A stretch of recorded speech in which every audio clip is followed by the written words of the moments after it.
I want to start back at the beginning, thinking of myself as a young child and the dreams that I had for myself as I was growing up. Many kids, they sit and they think about, what do I want to be when I grow up, and what profession do I want to have? And the only thing that I could think about as a child is how I really wanted to be a good mom. Being a mom was very important to me, very special to me. I wanted to make sure I was the best mom that my children could ever have. And so that was involving me being really present with them, definitely in the early years. I remember just playing a lot of games, building forts with them. In fact, when I even worked here at the church, I would even take my furniture out from the wall in my office and just build forts for the kids, just so that they felt comfortable being here at the church, felt like they were a part of my experience here, but allowed me to be present with all of them. We would play kitchen, we would go on walks, we'd talk about the faith, I would teach their religious education classes. So I'm trying to paint a picture for you, because whatever visions or stereotypes we have in our head about families or individuals that struggle with mental health issues, it's not true. I'm trying to paint a picture for you just to show that on the outside, as it appeared to everyone else who knew us from our church community, who knew us from the neighborhood, who knew us from our family, knew us from school, knew us as friends, they thought what we appeared to be was a perfect family. A family with no issues, a family whose kids were really excelling at school and with sports. Our marriage was healthy, it was doing really well. And as a family, we were inseparable. We did everything together as a family, and we really enjoyed all of that time that we shared with one another. I have been married now for just over 20 years, and I have 3 children. Anna is my middle child. Right now, she's 16 years of age. But I remember when she was younger, we were trying to get our kids involved in a variety of sports. And I remember looking at Anna. This time she was 7 years old, and I asked Anna, what do you want to do? What sport do you want to participate in? And she couldn't make up her mind, so I remember just handing her a community activity guide, and I just said, here you go, why don't you look through here and find something that you like? She came back to me and she said, I want to do this, and she pointed at figure skating. And first of all, in my heart, I was like, yes. Because I always wanted to do figure skating. When I was a kid, my parents could never afford the sport, and I thought, okay, this is great. Maybe she can do a little jump or spin, teach me how to do something. But I definitely thought that this would be a short-lived experience for her. I knew it took a lot of commitment, dedication, and I thought, surely at 7, a child, wouldn't have an interest in such a sport. Obviously, I was very wrong. She fell in love with the sport. In fact, the sport became a part of her identity. When you thought about Anna, when she thought about herself, what she thought of is figure skating. She lived, breathed, ate, everything was figure skating. She would start waking up at 4:30 in the morning. Just to get ready, to make sure that we can leave the house by 5:15 so that we can get to the rink. She can do her stretches, she can get on the ice by 6 a.m. Would do that for about an hour and a half, 2 hours, go to school. After school, would go back to the rink for a couple of hours, come home, eat, homework, sleep. This was the pattern every single day. And she did this for many years. I also learned that in this sport of figure skating, many kids start a lot younger than 7. Many of them starting at 4, 3. And so she was actually starting late in this sport and had a lot to prove for herself, as well as the people that are on the rink, that she could keep up with them and could advance as quickly as they all were. But dreams definitely began to develop with Anna. Anna, she would talk to me a lot about regionals and sectionals and nationals and how she was going to go to the Olympics, and even talked about the possibility of Disney on Ice. This professional career. After high school, she won't go to college. She's just going to, try out and audition for Disney on Ice and travel with them around the country and all these shows. So all this was kind of in the plan. This is something that we talked about. This is something that we envisioned, not only for her, but also for the family and how things would change. But we also realized that there was a difficult balance between fun and competition.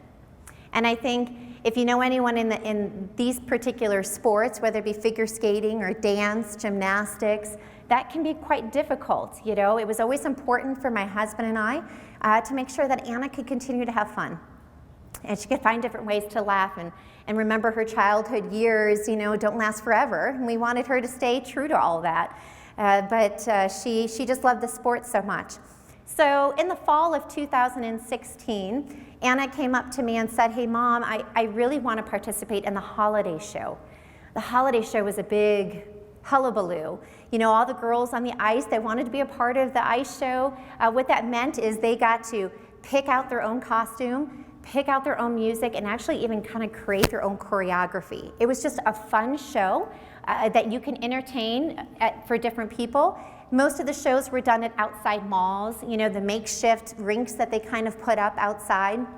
And so, she really wanted to do this, and reminding in the back of my head, fun, fun, fun. I really want Anna to have fun. Okay, Anna, I'm going to let you go ahead and do this event.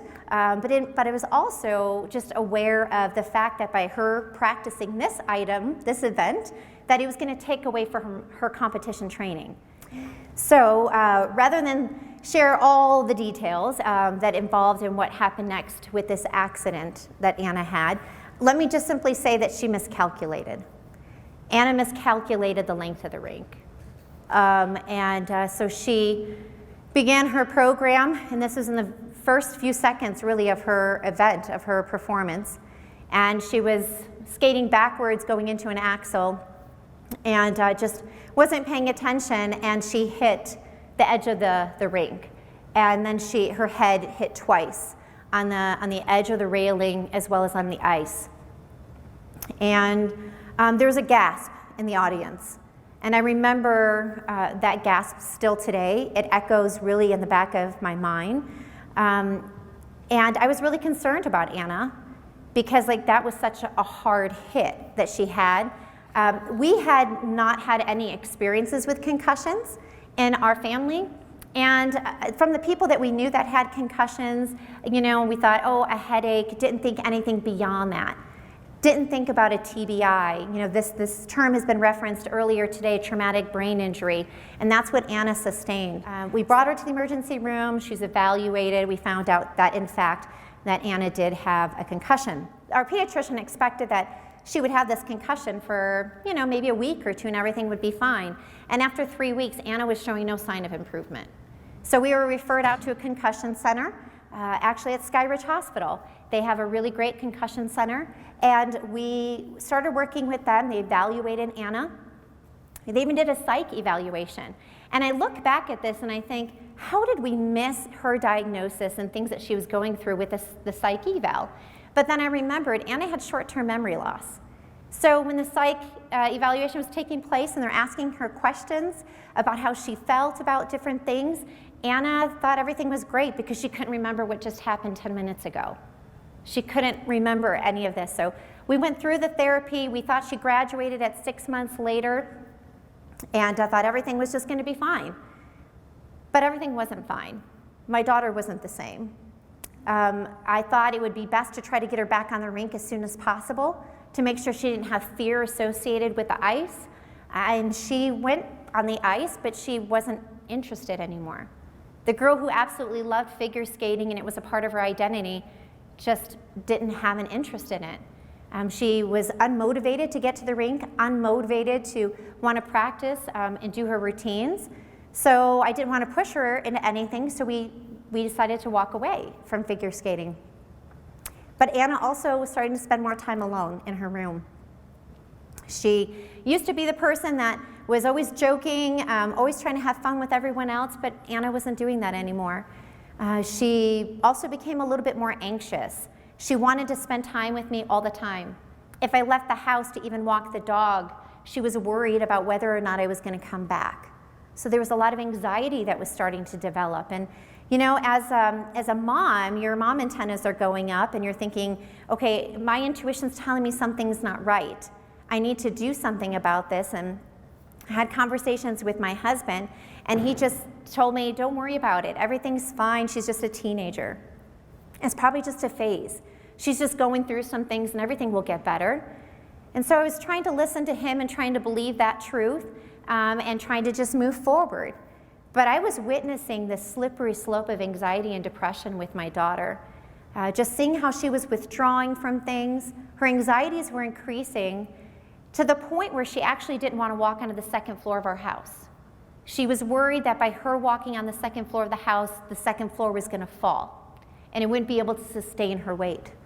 She didn't want to get into the bathtub because she thought the bathtub was going to fall through the floor.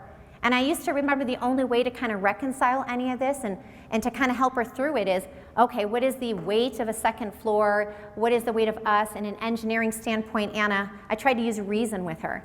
This is why that you're going to be okay. She also was afraid to go in the kitchen. She would get to the threshold of the kitchen and she didn't want to step foot into the kitchen. And I never understood why. She just walked with a distance away from things as much as possible, trying to stay away. So as you can imagine, I'm seeing just things completely unfold into disaster. And I remember just begging to my husband one day, please just let me take her to therapy. I know that if she just goes to one session, everything's gonna be better. We'll figure something out, and all it'll take is just that one session. What they don't tell you about therapy is it gets worse before it gets better. And in our case, it kind of felt like, someone had ripped off the biggest scab from Anna, and just, she was bleeding. There was pain, and the suffering became very heavy for her to be able to bear. After the first session, she wouldn't speak to me in the car on the way home. She was very silent.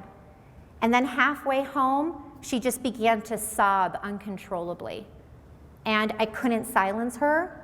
And as a mother, you start to tear up and start to get a little saddened because you don't want your child to feel so much pain. I couldn't get inside of her to be able to understand what she was even experiencing. And I felt helpless.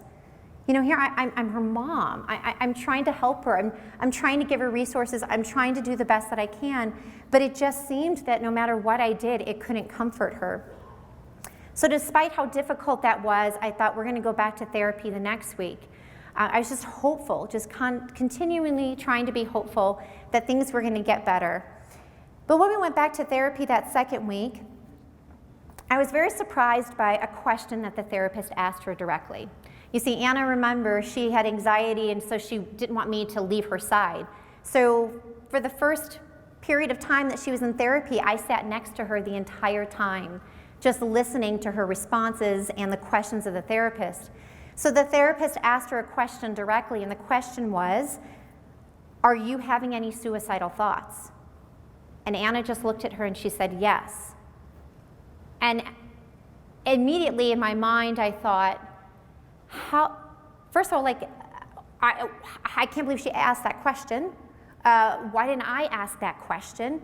It seems like a simple question to ask, but why is it so hard to even think that way or to make the assumption or the idea that that could be a possibility? And then the next question was even more shocking to me, and she said, do you have a plan? And Anna said, yes. As a mother, when you hear those words, you can't help but just be completely saddened. And I remember sitting next to her and having to kind of hold my hand up to the side of my face because tears were filling up in my eyes, and I didn't want that to distract from her openness with the therapist. And so I just sat there silently crying because my daughter has had a plan to end her life. A plan that she had thought out, well thought out, a plan that involved our kitchen, a plan that involved how the rest of us as family would find out about this decision that she had to make. And it was absolutely heartbreaking.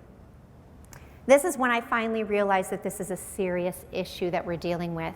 I think I was in denial up to that point, and I thought, we're just going to get over this. We'll just get a resource, for the toolbox, and everything will be great, and we'll move on. But that wasn't the case, and that's not what happened for us.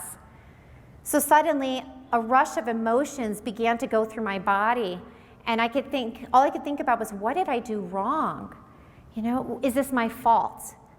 How come I didn't know?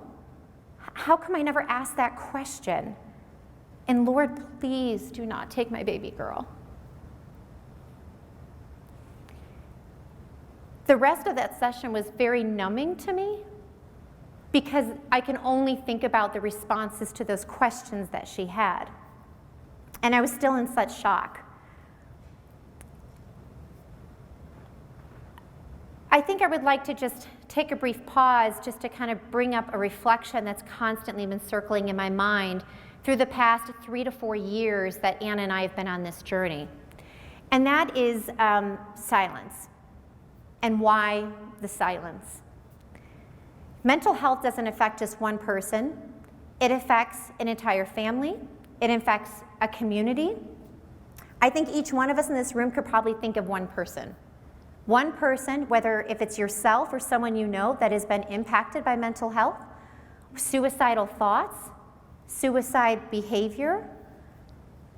But why are we so silent? Why is this something that we do not want to share, that we don't want to be vulnerable about, that we don't want to have a transparency about? Aside from therapy, I didn't feel that there was somebody that I could talk to because no one shared their story with me. No one else told me what they were going through. And I could tell you that there were so many times that I just wish that I had the counsel. I wish that I had someone else that I could have talked to, someone else that could have said, don't worry, it's hard right now, but it's gonna get better, and I promise you, it's gonna get better. Or this is what helped me. Have you thought about doing this? Or the nights that I couldn't sleep at night because I would just lie awake thinking, is Anna gonna follow through on her plan tonight? Is tonight gonna be the night that she decides to make those choices to end her life? Weeks, days, months of just not sleeping and just constantly then myself being anxious about those things. So what I want to do is I want to play a video that Anna and I just recently created. It allows her to be able to tell her story to all of you because she can't be here today.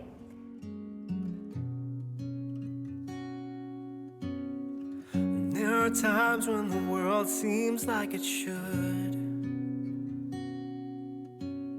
when all is bright and full and beautiful. At other times the shadows gather around.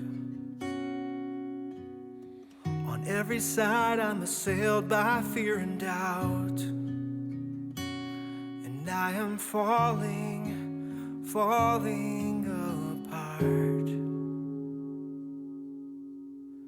I say I'm well, but you might be surprised by the tortured soul that here down deep resides. When I'm overcome by insecurity, by comparison and how I'm measuring, and I am falling apart.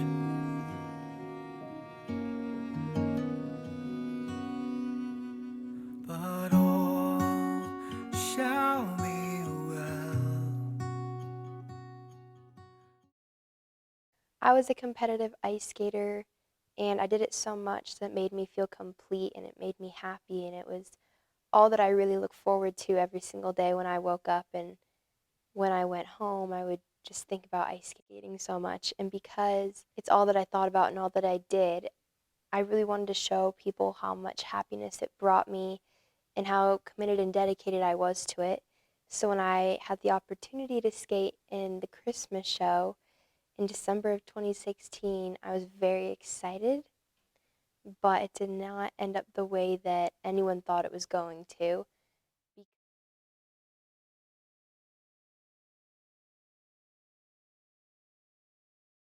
So when I fell and I learned that I had a concussion and I saw all of the concerned looks on everybody's faces, I kind of feel like I didn't only let myself down, I also let everybody else down.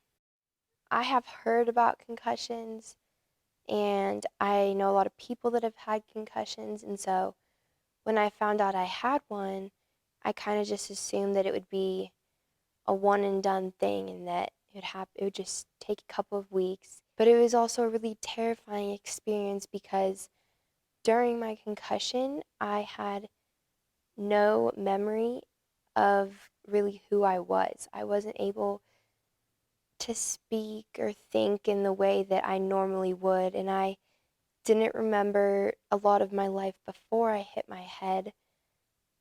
And so, really, while I had my concussion, I lost myself. And with that, I also had a lot of anxiety and fears about what would happen after the concussion and also how it would impact the rest of my life.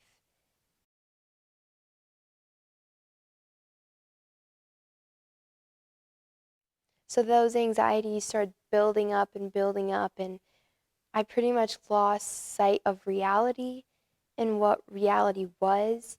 And so I started to become scared of everyday normal things that nobody would normally be terrified of, such as my room and falling through the floor. I was scared of going up to the second floor of the house.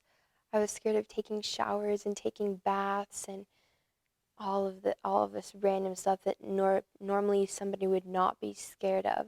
So those all just kept on building up, and I started questioning why I was so scared of everything and like why I am the way that I am, and I just kept on thinking that it wasn't fair, and all of those thoughts started making me think that my life wasn't worth it and that my life had no importance and had no significance because I couldn't really bring anything to the world with everything that I was going through. That's when I started to get very depressed, and that's when I started planning on killing myself because I didn't see any other option. And the only option I did see was that. So, one of the big things about being suicidal for me was that I had this thought in my mind that I knew that I was going to kill myself. And it was just a matter of when and how. And so every single day when I woke up and went to bed, I was just scared because I had no idea the future, no idea of what was going to happen. I just knew it was going to happen. And there was no way for me to stop and think, no, you can stop yourself, you can control yourself, because at the time when you're going through everything, you don't have any control. And there really is no way out in your mind. First, I did not want to go into therapy. I did not want to get out of the car.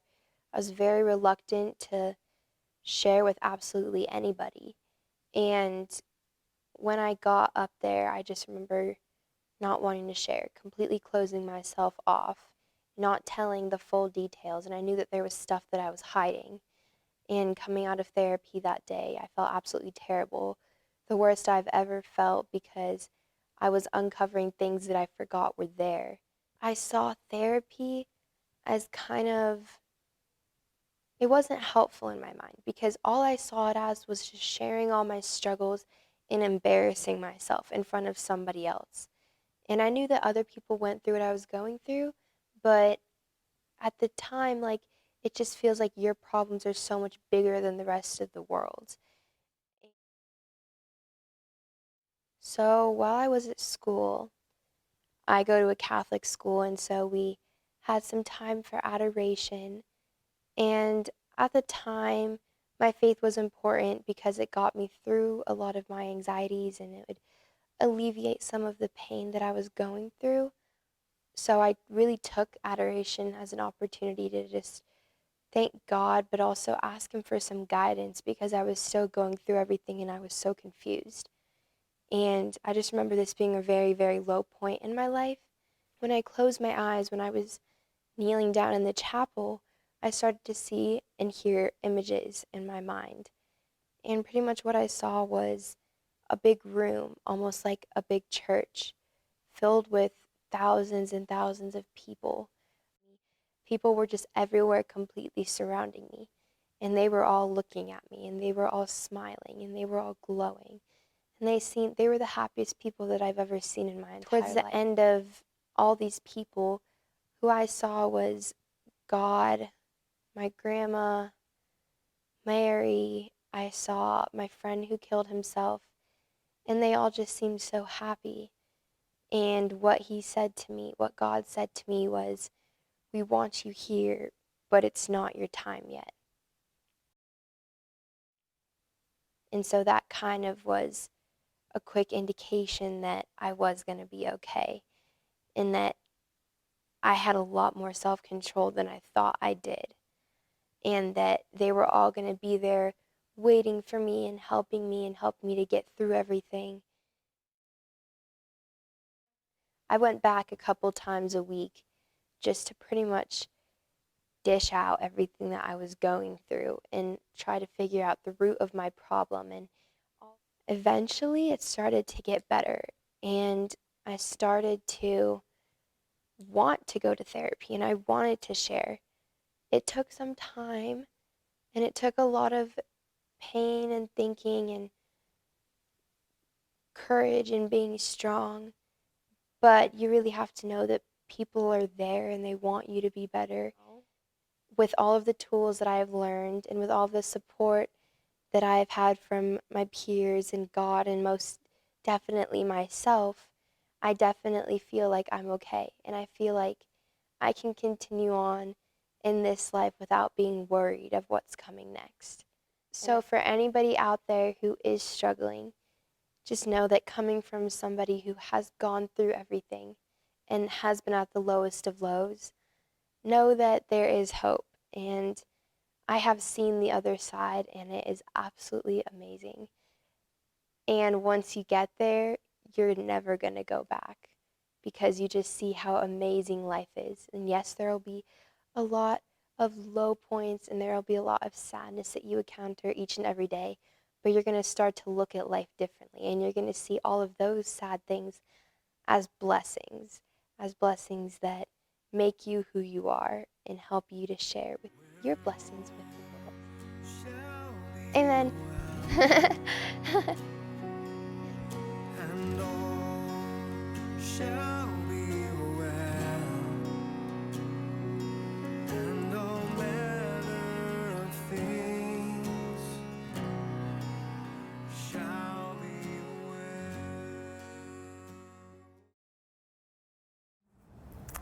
You know, part of Anna's journey and part of her healing process, I think the first thing that's important just to share is no two people's journey is the same.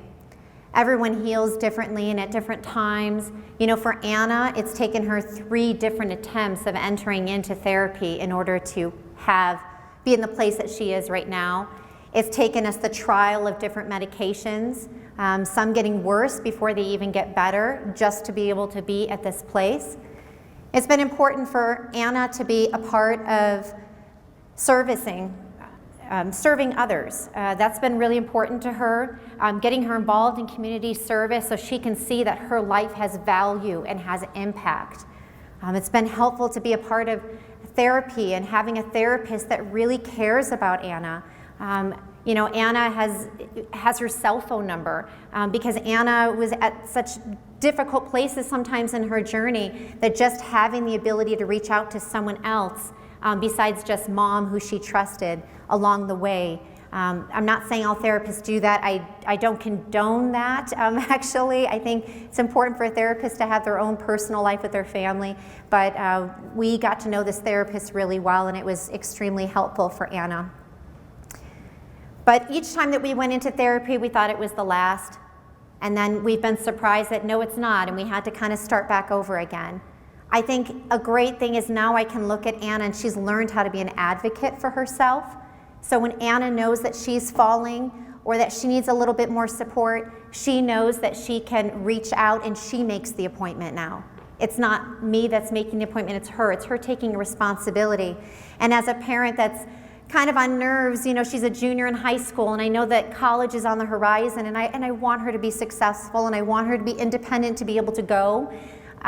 It feels good for me to see that she's taking on this role of advocacy so that she can learn to care for herself even when she's away from home. And then finally, I would say that faith. I mean, faith has been a very big part of our journey. Whether at night she would ask me, Mom, can you please pray with me? You know, novenas to Mary, undoer of knots, praying the rosary to her. When I had a difficult time in being able to sleep at night, I would just pray the rosary until I fell asleep.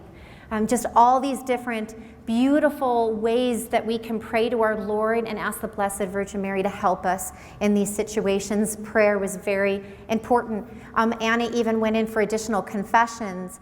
She had additional prayers by our pastor that was said over her. Anything that we could do just to surround her with love and support in this journey was critical.